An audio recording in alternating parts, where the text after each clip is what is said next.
Selamat pagi Bapak Ibu Saudara-saudari terkasih. Kita mau mendengarkan firman Tuhan pada pagi hari ini. Tetapi sebelumnya mari kita terlebih dahulu bersatu di dalam doa.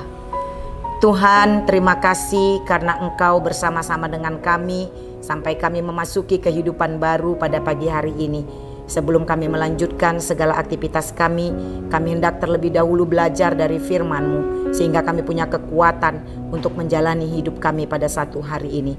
Hanya dalam nama Yesus Kristus kami berdoa dan mengucap syukur kepadamu. Amin. Firman Tuhan yang menjadi renungan untuk kita pada hari ini, yaitu yang tertulis di dalam Roma 8 ayat 14. Demikian bunyinya. Semua orang yang dipimpin oleh Roh Allah adalah anak Allah. Kami ulangi sekali lagi. Semua orang yang dipimpin Roh Allah adalah anak-anak Allah. Menjadi anak Allah. Ini yang mau kita lihat melalui firman Tuhan ini. Siapakah orang yang dapat dikatakan anak Allah? Firman ini mengatakan orang yang akan dapat dikatakan anak Allah, yaitu orang yang mau hidupnya dipimpin oleh Roh Allah. Hidup di dalam Roh Kudus. Inilah yang mau dinyatakan firman Tuhan pada pagi hari ini kepada kita. Bapak Ibu Saudara-saudari yang terkasih dalam Yesus Kristus, status sebagai anak Allah merupakan status yang istimewa. Saya yakin saudara sama seperti saya, menginginkan status istimewa itu ada pada kita, menjadi anak Allah. Seorang anak adalah seorang ahli waris atas apa yang dimiliki oleh bapaknya. Ketika saya dan saudara menjadi anak Allah, maka saya dan saudara menjadi ahli waris atas segala apa yang dimiliki oleh Allah, karena Dia adalah Bapa kita. Sungguh luar biasa bukan? Status sebagai anak Allah tersebut. Apakah saya dan saudara mau memiliki status itu? Tentu sekali sebagai orang yang percaya kepada Kristus, saya yakin kita semua mengingini status tersebut. Tetapi status ini seperti yang dikatakan oleh firman Tuhan ini akan kita miliki kalau kita hidup dipimpin oleh Roh Allah. Hidup yang dipimpin oleh Roh Kudus di dalam segala perjalanan kehidupan kita, baik perkataan maupun perbuatan kita, baik ketika kita sendiri atau ketika kita bersama-sama dengan orang lain. Kita tetap menunjukkan hidup di dalam tuntunan Roh Allah, yaitu Roh Kudus. Oleh karena itu, salah satu cara untuk membuktikan bahwa saya dan saudara hidup di dalam Roh Allah adalah kita harus menghasilkan buah-buah roh di tengah-tengah kehidupan kita. Buah-buah roh merupakan bukti kalau kita hidup di dalam Roh Allah. Pembuktian inilah yang perlu kita tunjukkan di tengah-tengah muka bumi ini, di tengah-tengah dunia ini, di tengah-tengah hubungan kita, persekutuan kita bersama-sama dengan orang-orang yang ada di sekeliling kita. Kita tidak akan bisa mengatakan kita hidup di bawah pimpinan Roh Allah, tapi kehidupan kita tidak menghasilkan buah-buah roh sama sekali. Orang yang hidupnya hanya mau melakukan keributan, orang yang hidupnya hanya hidup tidak dalam damai sejahtera dengan orang lain, tidak dapat dikatakan dia sudah hidup di dalam roh, karena dia tidak menghasilkan buah-buah roh, yaitu damai sejahtera. Orang yang tidak pernah memikirkan orang lain, yang tidak pernah mau berbagi, yang tidak pernah berbuat yang baik kepada orang lain, tidak akan bisa dipercaya hidup di dalam Roh Allah, karena kenyataannya dia tidak menghasilkan buah-buah roh, yaitu kasih. Bagaimanapun juga, ketika kita mengatakan kita hidup di dalam Roh Allah, maka kita harus menghasilkan buah-buah roh tersebut. Sebaliknya, tanpa saudara katakan pun, saudara hidup dalam roh, tapi saudara menghasilkan buah-buah roh, orang akan tahu bahwa kita hidup dipimpin oleh Roh Allah.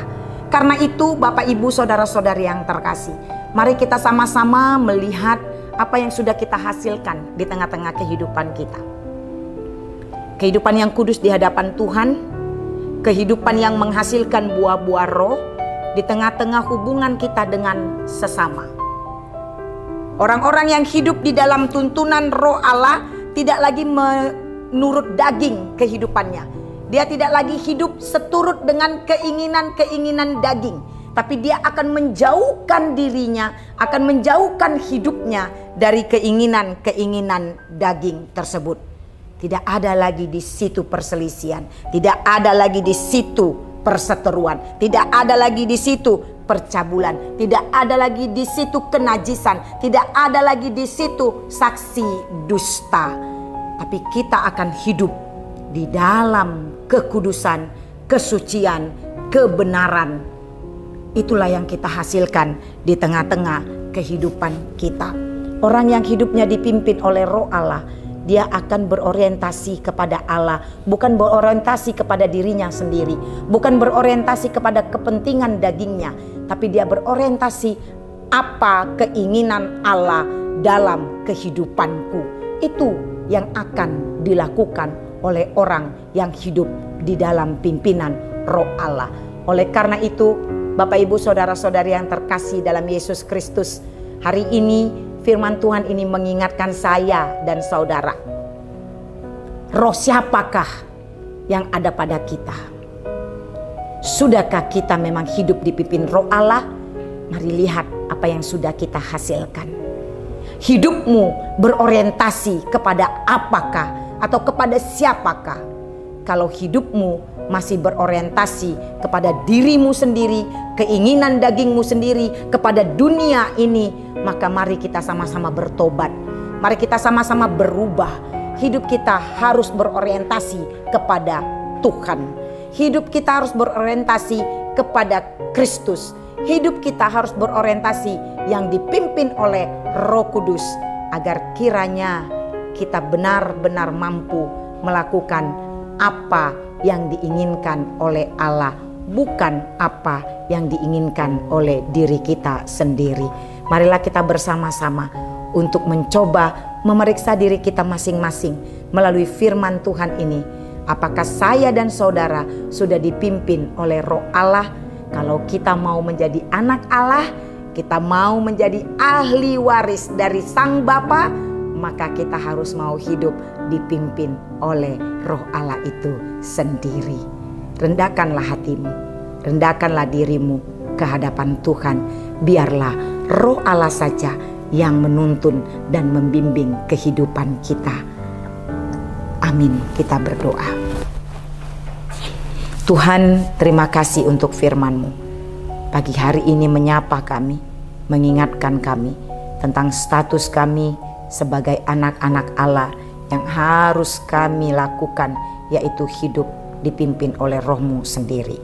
Oleh karena itu Tuhan, biarlah kami merendahkan hati kami, merendahkan diri kami untuk datang ke hadapan Tuhan, bersandar kepadamu saja dalam pergumulan hidup kami apapun itu yang terjadi, agar kami tidak hanya bersandar kepada diri kami sendiri.